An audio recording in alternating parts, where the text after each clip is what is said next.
Hoje no Cartório Contemporâneo, falamos sobre LGPD e Registro Civil com a doutora Monete Hipólito.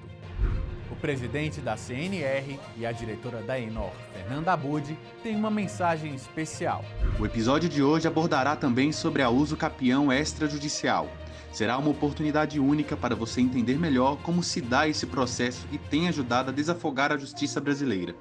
Tudo isso e muito mais hoje no Cartório Contemporâneo.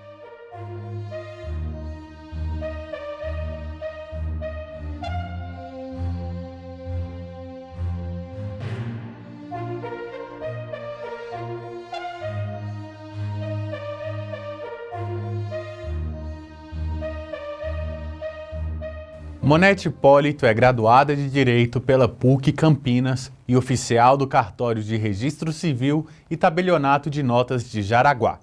Autora dos livros Registro de Imóveis, de acordo com as novidades inseridas pela Lei 13.986 de 2020, Coleção Cartórios, Registro de Imóveis 1, Parte Geral, Cartórios, Registro de Imóveis 2, Atos Ordinários e Cartórios, Registro de Imóveis 3. Procedimentos especiais. Olá, doutora Monete, tudo bem? Seja bem-vinda. Boa noite, agradeço o convite de participar aqui do programa com vocês. Poderia nos explicar o que é a Lei Geral de Proteção de Dados, a LGPD?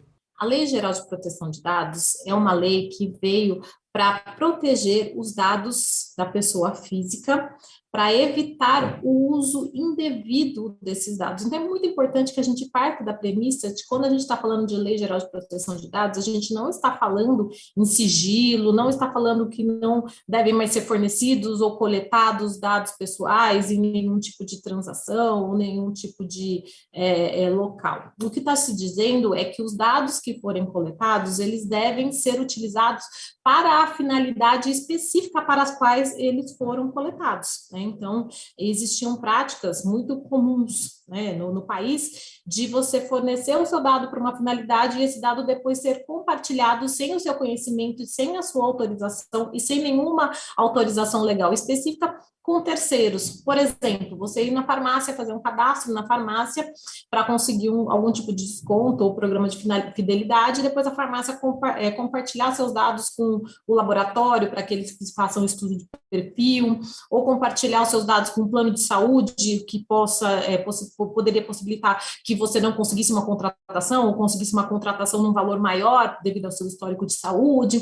Então, essas utilizações derivadas, digamos assim, não autorizadas, que vieram que a Lei Geral de Proteção de Dados veio a coibir. A LGPD passou a ter vigência no Brasil em 2020, durante a pandemia, e simultaneamente os cartórios passaram por uma grande revolução tecnológica, efetivando grande parte dos atos de forma online. Como avalia a presença da tecnologia nos cartórios? Isso impactou a implementação da LGPD? A presença da tecnologia nos cartórios é algo premente e crescente dia a dia, né? Ao contrário do que divulgado na imprensa recentemente, os cartórios não passaram a ser digital, ou passarão a ser digital a partir de agora só. Existem várias ferramentas, né, que já foram implementadas, que já existem anos, que possibilitam pedido de certidões pela internet, possibilitam interligação entre um cartório e outro. Então, na verdade, já não tem como se vislumbrar a atuação dos cartórios sem o uso da tecnologia. Então, ela é muito importante e a pandemia ela veio só para reforçar a necessidade de cada vez mais se possibilitar serviços eletrônicos. Então, eu acredito que os cartórios eles vão continuar, sim, tendo seu serviço presencial, ele faz parte, né, do que a sociedade espera, né, dessa atuação, mas ela espera também que tenha a possibilidade do serviço digital, na medida do possível, né, na medida da finalidade do serviço, da segurança, né, para que aqueles que optem por esse tipo de serviço tenham essa facilidade. Então, eu acho que é essencial, não tem volta, é um movimento que deve crescer continuamente, a questão da tecnologia. E sim, a questão da implementação de novas tecnologias junto com a implementação da Lei Geral de Proteção de Dados, trouxe sim um impacto. Por quê? Porque toda vez que você implementa novas tecnologias, é necessário que você analise essa nova tecnologia, esses novos serviços, à luz, né, do ordenamento vigente. Então, foi necessário um grande estudo sobre tudo isso que está acontecendo, sobre toda essa revolução tecnológica, frente à Lei Geral de Proteção de Dados, para ver em que ponto ela poderia estar afetando esses novos serviços, quais os regramentos desses dados, né, os regramentos que deveriam ser dados a esses dados dentro dessas plataformas eletrônicas. Então, teve esse tipo de impacto. Como se aplica a LGPD aos cartórios? Quais determinações da lei devem ser realizadas pelo setor? Importante que a gente, como eu disse, enxergue a Lei Geral de Proteção de Dados como uma lei que não proíbe coleta de dados, não proíbe tratamento de dados, não gera sigilos de dados. Essa lei só faz o regramento de como deve ser feita a utilização desses dados, ok? Feita essa primeira colocação, importante também que a gente parta de uma premissa que a Lei Geral de Proteção de Dados, como o próprio nome diz, é uma lei geral, que deve ser compatibilizada com as legislações específicas. Isso não significa que os cartórios não têm que se adequar à Lei Geral de Proteção de Dados, mas significa que algumas das disposições previstas nas leis gerais não se aplicam aos cartórios porque existem legislações específicas. Então, por exemplo, quando a gente fala que dos direitos do cidadão, dentro dos direitos do cidadão teria a possibilidade do cidadão pedir a exclusão dos dados. Quando a gente está falando de cartório, a gente está falando de dados, vamos dar um exemplo do registro civil, dados obrigatórios, né, que foram fornecidos por obrigação legal.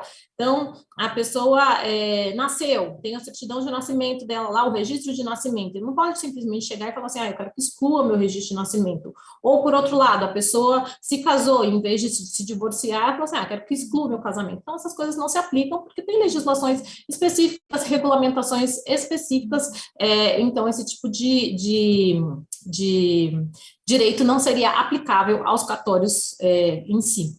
Então, a mesma coisa quando a gente está falando de portabilidade, então, existe na lei quais são os cartórios que devem praticar os serviços de acordo com as delegações que foram feitas, e isso facilita até as pessoas localizarem onde estão os atos que foram praticados e tudo mais. Eu não posso simplesmente falar assim, eu quero sair do cartório X e ir para o cartório Y, né? Eu quero que mude meu casamento de lugar, eu quero que mude o local do imóvel. Então, são coisas que são determinadas pela lei específica.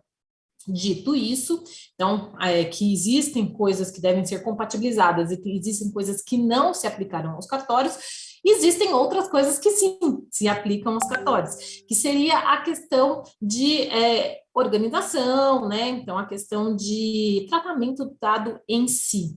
Nós temos que o conceito de compliance, né, que seria um conceito de conformidade, de que você deve ter as suas práticas em conformidade com as leis e as normas vigentes. Na realidade, os cartórios já aplicam esse conceito desde sempre. Pode ser que eles não sejam aplicados de forma metodológica, né, o que a lei hoje traz de forma mais premente, mas isso já se aplicava, porque, né, você tem que verificar no cartório se o procedimento que você está sendo feito, se está de acordo com a lei, se está de acordo com as normas, senão pode ser que ele não produza os efeitos desejados. Então, isso já existia implicitamente em todas as serventias. Todavia, com a Lei Geral de Proteção de Dados, isso ficou mais evidente, e isso pede-se que seja algo mais estruturado, né? Pede-se que as normas estejam mais claras. Para quê? Para você saber quais são os limites de responsabilidade do registrador. A partir do momento que o registrador e a serventia está cumprindo todas as leis, todas as normas, se houver qualquer tipo de desvio, qualquer tipo de vazamento, qualquer coisa que aconteça, pode ser que ele não seja responsabilizado. Tudo vai depender, né, de como foi a atuação dele no tratamento desses dados. Agora, se ele não tem nenhum tipo de controle, né, se não tem o mínimo necessário documentado, aí, nesse caso, uma responsabilização é muito mais fácil de se ocorrer. Por outro lado, também, como as coisas ficaram mais rígidas no que se refere a esse tratamento de dados, e quando a gente fala de cartório, geralmente a gente está falando que as coletas de dados, elas vêm de uma obrigação legal ou normativa, de uma forma geral. Muito do que existia antes de, na dúvida eu vou pedir, não existe mais. Está na lei, eu peço, não está na lei, eu não peço. Então, a gente tem que ter um cuidado maior nesse tratamento de dados para que seja tratado somente os dados necessários, os dados que têm previsão para que sejam solicitados. Então, essas pequenas que não são tão pequenas, né, alterações, elas vieram com a Lei Geral de Proteção de Dados. De acordo com a nova legislação, quais são os dados protegidos e considerados mais sensíveis? Na verdade, a Lei Geral de Proteção de Dados, no seu artigo 5º, ela fala em dados sensíveis. Esses dados sensíveis seriam dados de origem religiosa, étnica, racial, política, de vida sexual, dados biométricos. É o artigo 5º, inciso 2 da lei que os elenca. Mas é importante destacar que, mesmo antes da Lei Geral de Proteção de Dados, o setor já tem uma regulamentação bem rígida com relação ao tratamento de dados. Então, principalmente se você for pensar no registro civil das pessoas naturais, que é a origem, né, dos dados pessoais, você tem muitas legislações regulamentando. Então, você tem outros dados que são, às vezes, até sigilosos. Então, nós temos questões de adoção, nós temos questões de alteração de prenome e gênero, nós temos questões de programa de proteção à testemunha. Então, independentemente dos dados considerados sensíveis, que são dados que teria que se ter o maior cuidado ao se lidar, né, pela Lei Geral de Proteção de Dados, já existem também outras regulamentações anteriores de outras legislações que ampliam esse rol de, além dos dados sensíveis, nós temos dados sigilosos, nós temos dados de acesso restrito, e tudo isso tem que ser tratado de uma forma diferente. Qual a importância da LGPD para os usuários dos serviços extrajudiciais? Na verdade, a maior importância da Lei Geral de Proteção de Dados no que se refere aos usuários dos serviços extrajudiciais seria na garantia de que esses dados eles vão ser utilizados de acordo com, né, a finalidade que eles foram depositados e a proteção desses dados em relação à utilização, principalmente pelo poder público, né? O poder público passou a ser mais regulado nessa utilização, nesse pedido de dados, né, dos cartórios e utilização para diversas finalidades. Então, isso existe a possibilidade de se exigir um maior controle dessa utilização pelo próprio poder público, que seria o ente que mais, né, utiliza do compartilhamento de dados com as serventias extrajudiciais. E no que se refere também à publicitação, né? A publicidade registral, ela está prevista na legislação e ela não deixou de existir, mas com a Lei Geral de Proteção de Dados, passou-se a ter um olhar mais cuidadoso para essa publicidade, principalmente a publicidade que denota um possível desvio de finalidade. Por exemplo, vamos pensar que nós estamos falando no registro de imóveis e que a pessoa solicite a certidão de um empreendimento inteiro, né? Então, no passado já se viu esse tipo de solicitação para se fazer perfil dos moradores dos proprietários desse empreendimento, coisa que seria não a finalidade da publicidade registral, né, do registro de imóveis. Então, esse tipo de pedido de certidões em bloco, em lote, isso tudo passou a ter um outro olhar para se analisar se a finalidade está de acordo com a finalidade prevista na Lei de Registros Públicos. Na sua opinião, quais são as vantagens da LGPD na solicitação de dados pessoais nos cartórios de registro civil? No que se refere ao registro civil, eu acho que é o cartório que já tinha maior regulamentação da utilização e publicidade dos dados pessoais. Então, nós temos várias legislações que tratam desse aspecto. Então, a Lei Geral de Proteção de Dados ela não trouxe grandes modificações. Então, é possível continuar se tirando uma certidão de qualquer assento do registro civil. Então, é preciso saber se uma pessoa faleceu, se uma pessoa casou, ou o nascimento de uma pessoa. Sim, é possível. Isso está previsto na lei de registros públicos, e isso é a base da estrutura da nossa própria sociedade, né? Eu poder saber se você casou, se você separou, se eu vou contratar com você, eu preciso agir de acordo, né? Ou até se eu vou iniciar um relacionamento com você, então eu preciso agir de acordo com o seu estado, né? Então, isso faz parte da base da nossa sociedade. Então, é possível, assim, que a pessoa continue obtendo informações no registro civil. O que houve de mudança foi realmente no sentido daquela questão de certidões pedidas em bloco, né? Ou de se você vê uma finalidade diferente. Por exemplo, um caso que ficou muito clássico é o pedido de certidões no registro civil das pessoas falecidas de acidente de automóvel entre os anos de X e Y para fins de apuração de seguro DPVAT. Então, essa não é a finalidade do registro civil. Esse tipo de solicitação vai poder ser barrado com base na Lei Geral de Proteção de Dados, e antes a gente não tinha um respaldo para fazer essa análise da finalidade em pedidos que destonassem, digamos assim, do que a lei prevê dentro da publicidade registral. E para as outras serventias? Dentro das outras serventias, também o que acontece? O que teve de vantagem? Teve de vantagem trazer à tona a discussão, né? Então, foi formado um grupo de trabalho no Conselho Nacional de Justiça para se discutir toda a compatibilização da Lei Geral de Proteção de Dados com a Lei de Registros Públicos e as outras legislações infralegais que se direcionam às serventias extrajudiciais. Então, ela trouxe essa oxigenação, né? Trouxe essa discussão de todos esses casos mais recentes do uso da tecnologia, e nesse aspecto vai sair uma regulamentação do CNJ com muitas dessas discussões e com esses esclarecimentos. Então, a padronização, ela trouxe uma maior, vai trazer, né, como consequência dela e dessas discussões que ela gerou, uma maior padronização nacional na questão principalmente da publicidade registral, e nesse aspecto foi muito salutar. Qual a importância da lei no Brasil, tanto para as empresas quanto para o cidadão? Quem tem seus dados pessoais protegidos pela LGPD?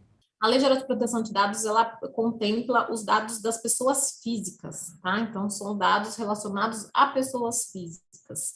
Então, o cidadão, pessoa física, ele tem possibilidades de, com base nessa lei, ter vários direitos diferentes, fazer exigências, fazer denúncias, fazer reclamações, né, a respeito de uso indevido de dados. Então, a grande vantagem foi nesse sentido, porque antes os seus dados eles circulavam sem a sua autorização, para fins diversos dos quais você disponibilizou esses dados, e não existia nenhuma ferramenta para você se defender dessa prática muito comum no país, e essa é a ferramenta disponibilizada para o cidadão agora.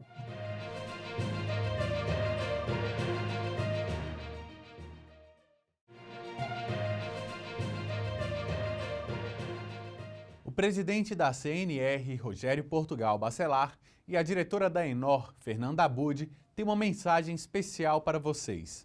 Oi, meus amigos. Dia 4 e 5 de agosto, conto com vocês em Recife, Pernambuco, para a primeira jornada de Direito Notarial e Registral.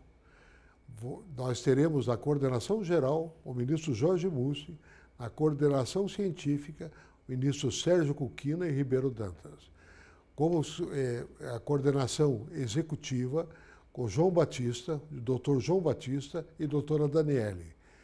E representando a nossa Escola Notarial e Escola Nacional de Direito Notarial e Registral, a nossa diretora Fernanda Abud Castro. Conto com vocês dia 4 e 5 de agosto em Recife, Pernambuco, com a primeira jornada. Vai ser muito importante para a classe notarial e registral, pois lá teremos condições de formar jurisprudência através de enunciados.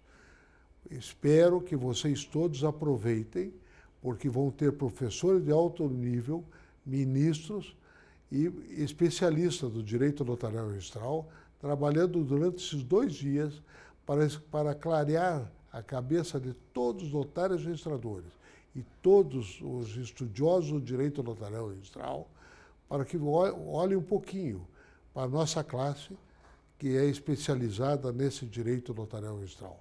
Espero e conto com a presença de todos vocês no dia 4 e 5 de agosto em Recife, Pernambuco, para que a gente possa participar e vibrar, mais uma vez, com a primeira jornada de direito notarial e registral, que será um sonho para a nossa classe, para a confederação, para a nossa escola e para todos os notários e registradores brasileiros. Muito obrigado. A primeira jornada de Direito Notarial de Registro, ela que é coordenada pelo Conselho da Justiça Federal, ela tem como parâmetro as demais jornadas. Exatamente como aconteceu há pouco tempo em Brasília, a jornada do direito civil, por exemplo, ela é separada por comissões e, de alguma forma, ela tem como objetivo propiciar que matérias sejam cada vez mais compreensíveis, de mais fácil tato para serem, assim, cumpridas na ordem judicial. Qual o sentido da organização das jornadas? Ela, como já disse, coordenada pelo, no caso, o ministro Jorge Mussi, que é o coordenador geral. Ela também tem coordenadores científicos, dos quais, nessa primeira jornada, nós temos o ministro Sérgio Cuquina e também temos o ministro Moura Ribeiro, de todos do Superior Tribunal de Justiça. Também temos coordenadores executivos. No caso, a nossa intenção é que haja toda ali uma coordenação extremamente específica, com pessoas convidadas, com professores, doutores das universidades, juristas e também especialistas, que possam trazer uma contribuição efetiva para o direito notarial de registro. A organização se dará extremamente muito semelhante às demais jornadas, como, por exemplo, haverá um presidente, que normalmente é o ministro do Superior Tribunal de Justiça, terá um relator, que normalmente é um desembargador, um juiz, alguém que possa, com amplo conhecimento jurídico, estar ali na relatoria das matérias. Os juristas convidados, que são professores renomados das universidades federais e também conhecedores da atividade notarial de registro, assim como os especialistas, renomados professores e doutores, que também ali podem fazer parte notários e registradores, assim como convidados. Como se dará essas propostas? À medida que qualquer um, quer seja um membro do Poder Judiciário, do Ministério Público, um advogado, um notário registrador ou algum interessado em sim preencher uma proposta no link virtual extremamente único virtual, é só assim que são aceitas as propostas. Ele entrar no link do Conselho da Justiça Federal, ele terá que colocar o nome, endereço, CPF, alguma instituição da qual faz parte, e de uma forma objetiva e clara ele vai colocar qual é o instrumento legal da qual ele quer falar. Então é importante ter um diploma legal, um artigo, qual é a sua proposta de forma bem objetiva e uma justificativa. A partir do momento que ele enviar, ele depois receberá um e-mail do Conselho da Justiça Federal informando que aquela proposta, de alguma forma, foi aceita para ser analisada e votada no dia 4 e 5 de agosto do corrente ano, em Recife, na sede do Tribunal Regional Federal da 5ª Região. Neste momento, o convidado que mandou aquela proposta, ele também estará ali participando das comissões, da qual ele poderá votar no dia definido, como já foi aqui informado. Ou seja, de uma forma muito organizada, com o sistema voto-júri, que depois, no dia da comissão, a partir do momento da abertura, que é no dia 4, com todos os juízes, magistrados, ministros, convidados, no dia 5 pela manhã, a gente já começa com a organização das comissões, separada exatamente por especialidades, depois, na sequência, nós teremos a votação no período da tarde. E aí sim, estas propostas enviadas por qualquer pessoa, aí sim se tornarão enunciados do Conselho da Justiça Federal e farão parte de todo o acervo para compor decisões de ministros, citações, pareceres e, quem sabe, até mesmo formular uma ajuda, uma colaboração aí para que as jurisprudências possam contar com essa prática que tem dado tão certo no Poder Judiciário brasileiro.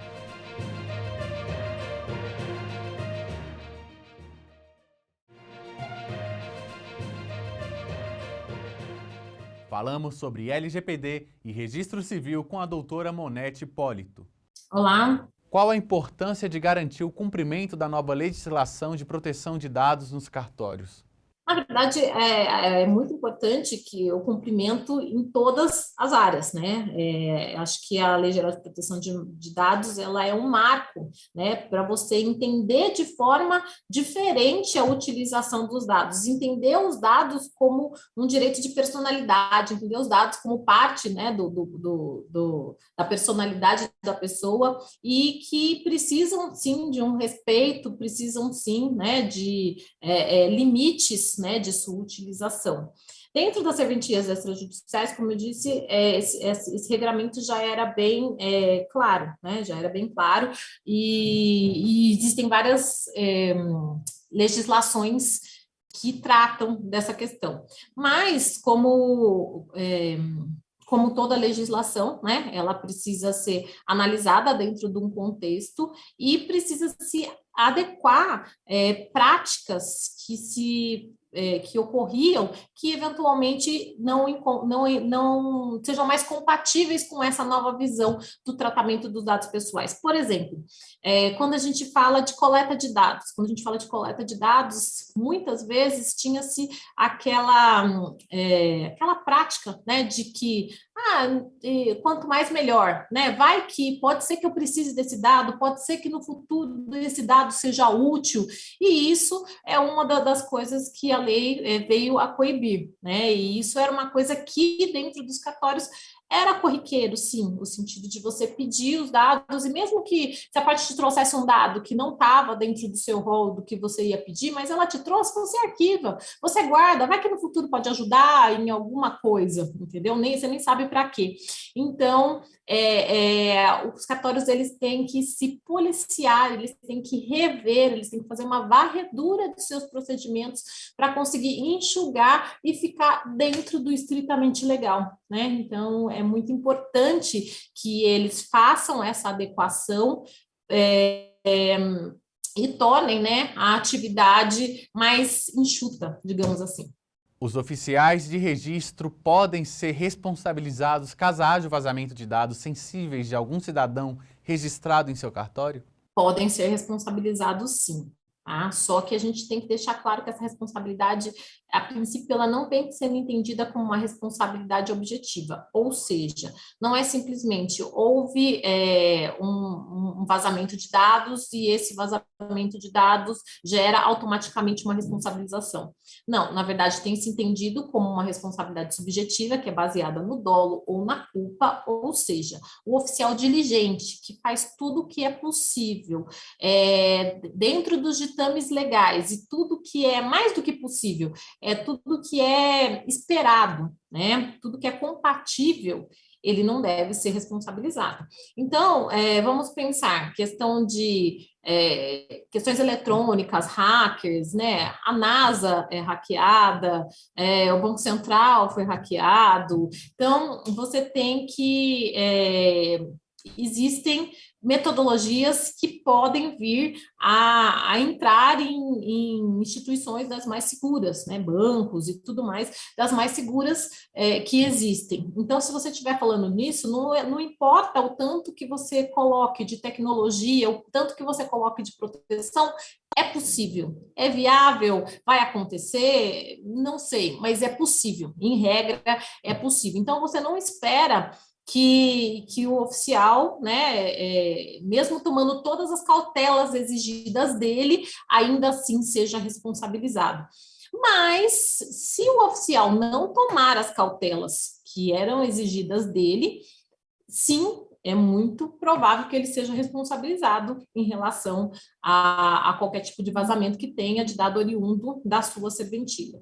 A lei prevê diversas medidas de segurança no tratamento de dados pessoais para proteger os direitos fundamentais de liberdade, de privacidade e o livre desenvolvimento da personalidade dos cidadãos.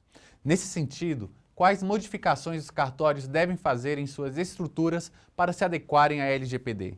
Na verdade, existem várias frentes, né? A primeira frente, que é a que eu estava até comentando na pergunta anterior, existe um provimento do CNJ, que é o provimento 74, que ele determina quais são os níveis de segurança mínimos que você tem em relação à tecnologia e segurança da informação. Então, isso é o primeiro que tem que ser respeitado. Então, o cartório que ainda não estava de acordo deve se atentar para essa questão, para que ele tenha esses níveis mínimos de segurança. Tem que ter antivírus, tem que ter boas práticas, tem que ter uma série de coisas que estão previstas lá, né? Então, acho que essa seria a primeira fronte a se analisar dentro do processo de adequação. Além disso, é necessário que se faça um mapeamento de todos os fluxos, de todos os dados pessoais dentro do cartório. Para quê?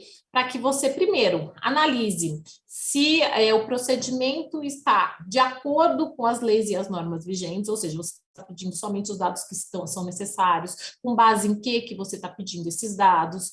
Além disso, para você verificar a segurança desses dados, por onde eles estão passando, eles estão ficando em redundância, se eles podem ser eliminados, eles estão sendo eliminados ou não.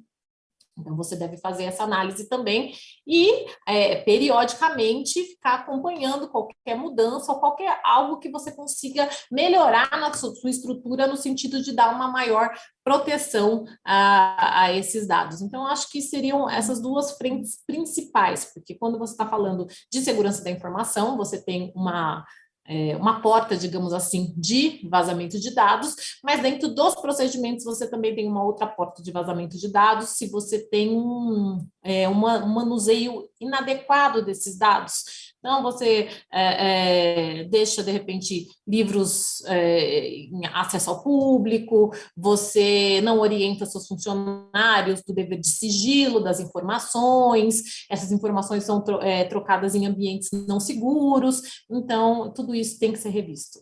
Como a Autoridade Nacional de Proteção de Dados, um dos pilares da LGPD, afeta os cidadãos?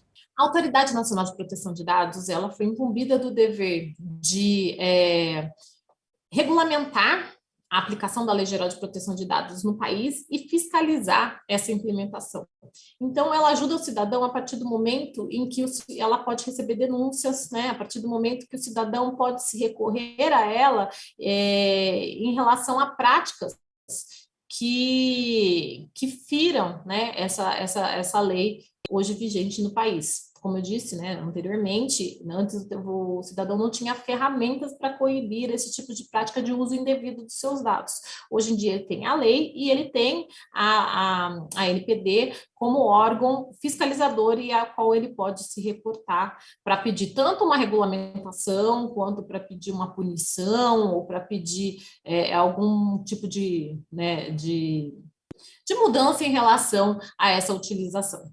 A senhora é registradora civil e tabeliã de notas em Jaraguá e escritora de muitos livros sobre registro imobiliário. Qual sua visão sobre o futuro da atuação dos registros públicos na prestação dos serviços à população?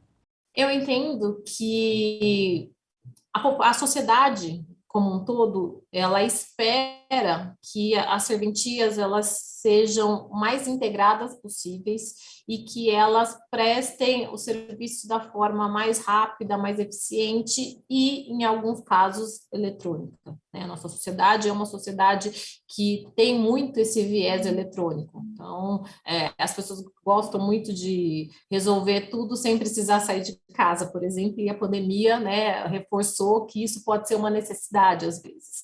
Então, acredito que o futuro das serventias, eles passam por essa integração, né, por esse, sim, tráfico de dados né, tráfego no sentido de transmissão de dados entre uma serventia e outra, mas lógico, tudo dentro do interesse do usuário, tudo para que garantir que o processo dele seja o mais eficiente possível, né? Se você pensar no passado, que a pessoa precisava se dirigir a cada registro civil para pedir uma certidão, e hoje ela vai em qualquer registro civil mais próximo da casa dela ou do trabalho dela, e pede uma certidão de qualquer local do país, então eu acho que é isso que a sociedade espera, essa linha, né, de trabalho que a sociedade espera, e garantindo, inclusive, a integração entre as especialidades.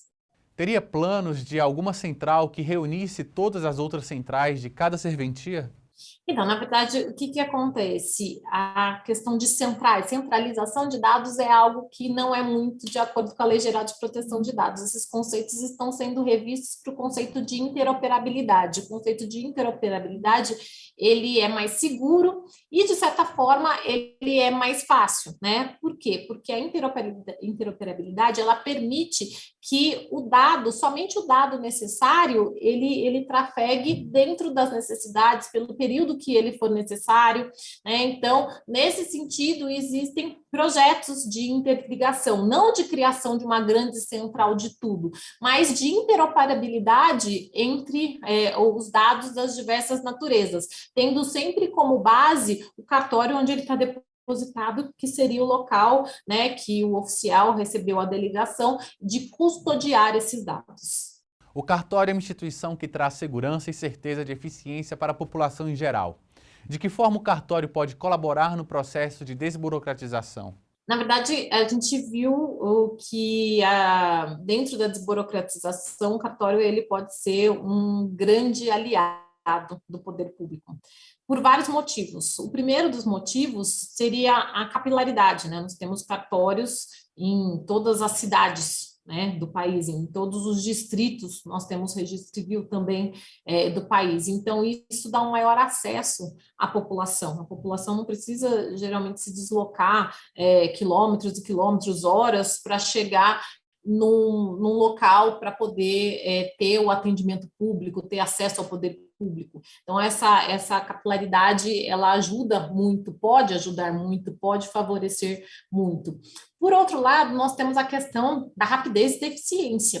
Se você comparar a questão dos processos extrajudiciais, né, que já estão disponibilizados, com os processos judiciais que existem, é incomparável em questão de tempo de realização do serviço.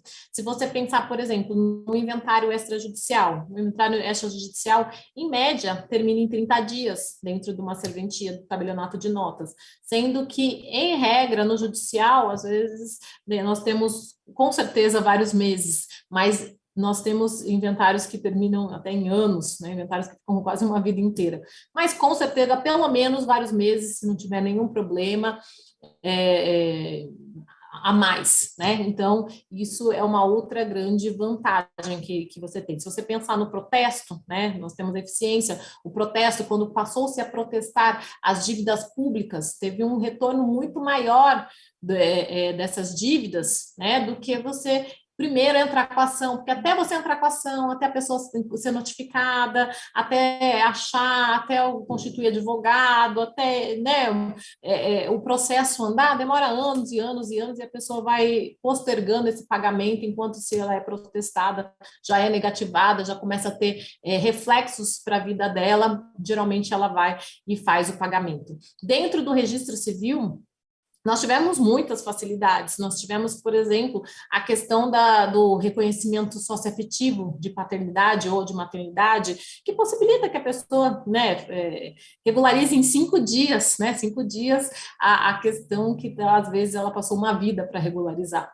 Então, todos os procedimentos extrajudiciais, eles se mostram menos burocráticos, eles se mostram eficientes e eles se mostram mais rápidos, além de seguros. Então, eu acho que a via extrajudicial, ela pode sim contribuir muito com a prestação do serviço público em geral, né? Seja da área do judiciário, seja da área administrativa. Como avalia a iniciativa da CNR em criar o cartório contemporâneo? Eu acho uma excelente iniciativa a partir do momento que o objetivo é levar informação para a população.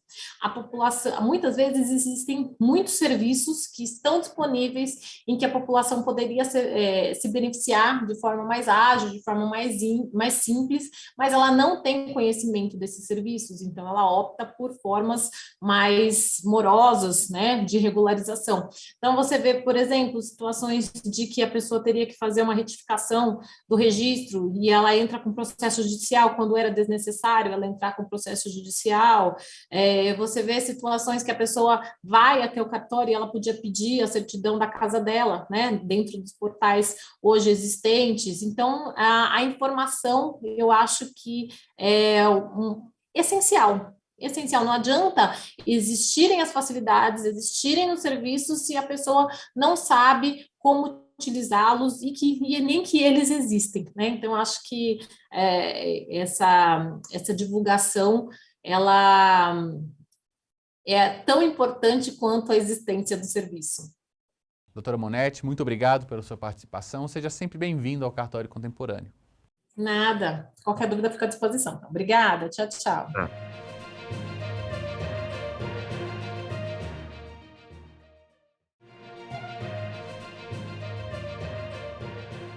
No dia 15 de junho de 2022, foi realizada a live Falando de Registros número 7, sobre uso capião extrajudicial. Para falar sobre esse tema, o oficial substituto do 10º Registro de Imóveis de São Paulo, Dr. Alfio Carilo Júnior, e oficial substituto do 9º Registro de Imóveis de São Paulo, Dr. Renato Nalini, receberam o juiz de direito Dr. Alberto Gentil. Veja um trecho a seguir. Falar um pouquinho sobre uso capião é falar um pouco sobre dia a dia. Falar sobre direito civil com um olhar registral. Como é que a gente traz esse tema de direito civil puro para um olhar registral, um olhar registral imobiliário, no caso, né? Com um propósito de efetividade, né? De concretização. O direito material, ele encontra a sua, digamos assim, a sua penetração e relevância já no texto constitucional, né? Artigo 183, artigo 191 da Constituição Federal. Tamanha a relevância do assunto, nós temos lá, artigo 183, modalidades de uso capião, na verdade, modalidade de uso capião especial urbano, fantástico, uso capião especial urbano, previsto no artigo 183. E o artigo 191, uso capião especial rural.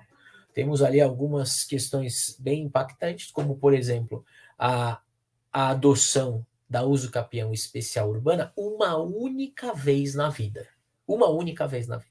Então, nós podemos ter a utilização da modalidade do artigo 183 da Constituição Federal uma única vez na vida por aquela pessoa.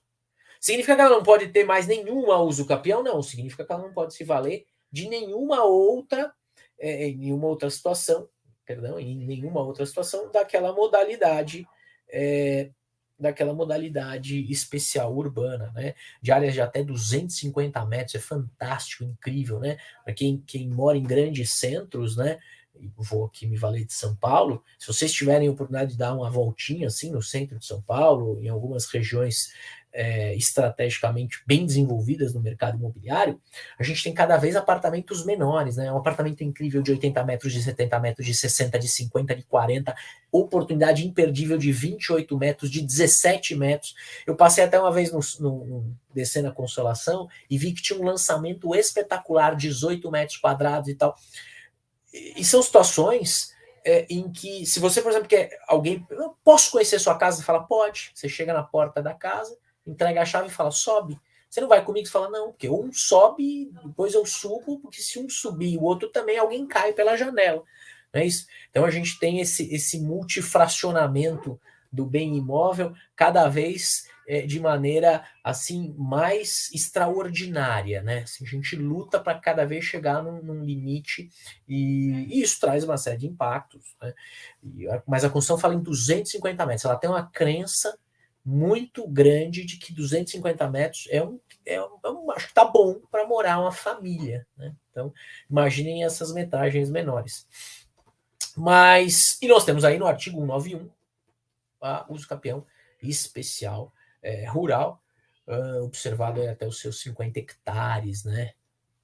O interessante nessas duas modalidades constitucionais, que, primeiro, que a uso capião especial urbana pode ser utilizada uma única vez. É claro que nas duas você não pode ser dono de nada, né? Mas a uso capião especial urbana, uma única vez na vida. Eu falo isso porque a gente pode ter a utilização na uso capião especial rural, ainda que naquele momento ele não seja dono de nada, em outras tantas oportunidades. Ele não é dono de nada, consegue a declaração da uso capião especial rural, vende, vai para uma outra área, preenche os requisitos, terá aí a declaração da uso capião especial rural e assim por diante. O que não pode acontecer na especial urbana, tá certo? E a pergunta que poderia surgir, pergunta prática, é, bom, mas como é que eu provo que eu não sou dono de nada? Né? Uma primeira questão, assim, processo civil, a gente teria a conotação de uma prova diabólica, né? A prova negativa. E, no fundo, a prova negativa, tida como prova diabólica, é a prova geral. Prova para mim que você não tem nada no universo. Prova para mim que, agora até metaverso, né? A gente está ficando cada vez mais enroscado. Né? A gente não dá conta do que a gente tem, mas a gente cria mais uma dificuldade. Mas a gente vai chegar daqui a uns 10 anos, a gente volta nesse debate. Mas voltando para o hoje, como é que você prova que você não tem nada no Brasil? Não, impossível. Nós não temos esse nível de concentração. A gente sabe, inclusive, que nós temos comarcas que a área da determinada comarca é de X. Se você for olhar o registro, ela tem 5x. Tem algum problema ali, né? Digamos que mais de alguns problemas. Mas como é que você prova isso? Certidão negativa daquela comarca que você não tem nada. Isso, por exemplo, se exigiria numa ação judicial. Tá certo? Porque mais do que isso, fica muito complicado, né? Mas imaginem, a pessoa tem um terreno em Palmas, Tocantins. Né? Ele tem um terreno em Palmas, mas ele está pedindo um uso capião aqui e na modalidade especial urbana. É possível, desde que não apareça em nenhum lugar que esse terreno lá de Palmas ele tem sob a sua propriedade. Ah, mas alguém veio e fez uma insurgência, uma impugnação e este requisito então não estará presente. É possível o uso capião nesta modalidade especial urbana? E a resposta vai ser não, não é. Porque ele não preenche os requisitos constitucionais replicados aí no Código Civil, nada de incrível. Tal. O que eu quero dizer é, isso precisa aparecer. Né? Tem gente que vive de salário, tem gente que vive de brisa, e o juiz vive de prova. E o registrador de imóveis na atuação junto ao extrajudicial, junto ao capião extrajudicial, ele é esse destinatário da prova e, portanto, da convicção. E esse é um papel super diferente e que a gente não está acostumado.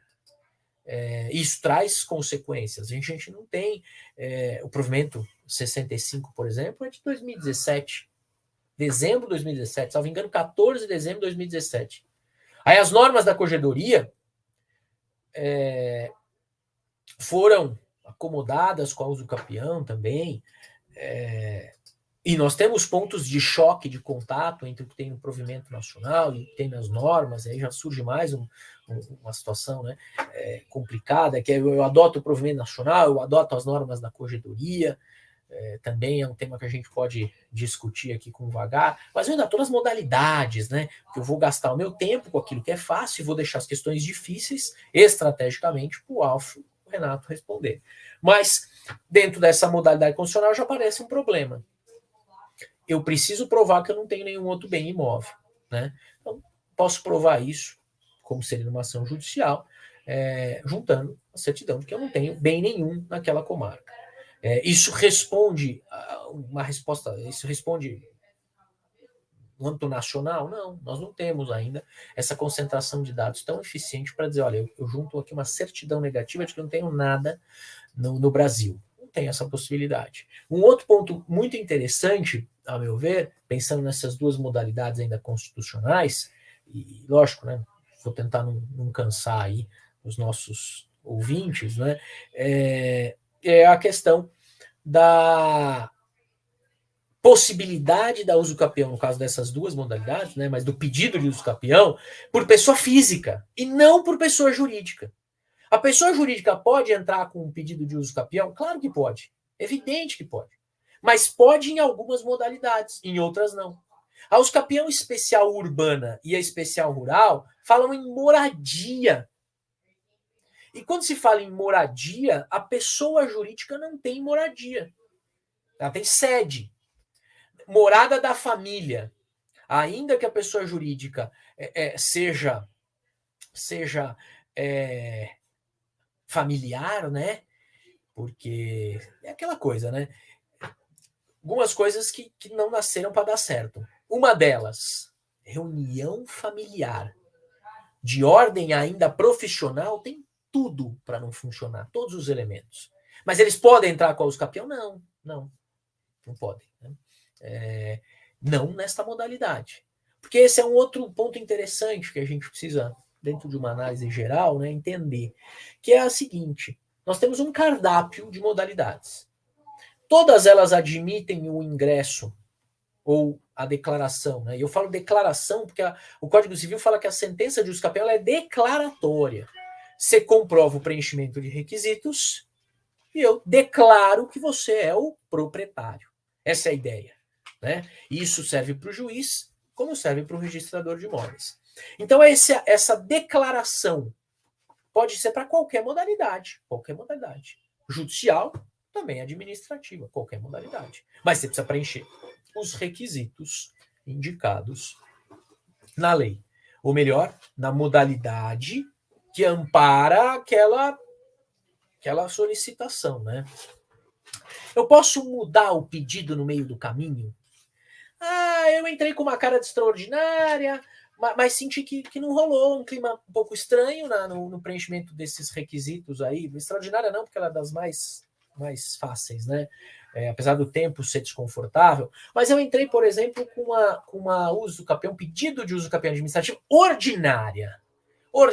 Prazo de 10 anos, demonstração de justo título. Eu tenho aí a questão da boa-fé. Difícil. Fiquei um pouco desconfortável nessa modalidade. Não tem problema.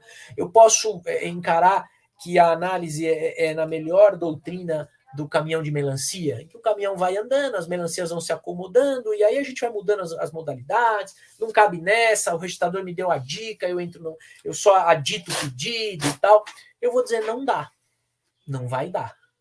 Não vai dar se eu não tiver a aquiescência dos demais. Porque se eu tiver, tudo bem, não tem problema nenhum. Nesse expediente administrativo, eu acomodar os requisitos. Agora, eu notifiquei de uma situação jurídica a ser declarada, e essa situação muda, eu vou ter que avisar ele que mudou, né? Quem? O interessado, os potencialmente prejudicados, porque essa é a atuação do registrador. É a verificação também do potencial prejuízo. Né? É um tema extremamente importante. A gente estava trocando umas figurinhas, e fugindo até um pouco do que eu tinha imaginado para falar, mas na ideia de bate-papo, que numa vara cível, e eu sou juiz de uma vara cível, né, no meu dia a dia, eu tenho diversos processos, mas nem sempre nestes processos eu tenho litígio. Eu tenho conflito de interesses. Eu às vezes tenho problemas.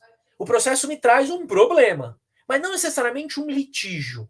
Aquela ideia assim de Carnelucci, né, de que o processo, a lide é um conflito de interesses resiste. Eu não tenho isso. Eu tenho um problema. E agora? E agora que eu digo é desde o código de 2015, né, do CPC. Agora eu tenho a grata alegria de, como juiz, dividir esses problemas com os meus amigos registradores de imóveis. Então, às vezes, eles entram judicialmente e não tem um litígio, só um problema, e às vezes eles entram extrajudicialmente também, sem aí um litígio, só um problema. Aí, se aparecer um litígio durante esse pedido administrativo, aí talvez a gente tenha que, para minha tristeza, para a alegria de alguns, falar, bom, então agora tem que ser judicial, porque nós não temos só um problema, nós temos um litígio. Então, essa é uma questão também interessante. Dentro desse panorama de modalidades, o que eu acho interessante, pensando no judicial, mas que pode ser utilizado no extrajudicial, é a verificação efetiva do cumprimento dos requisitos legais.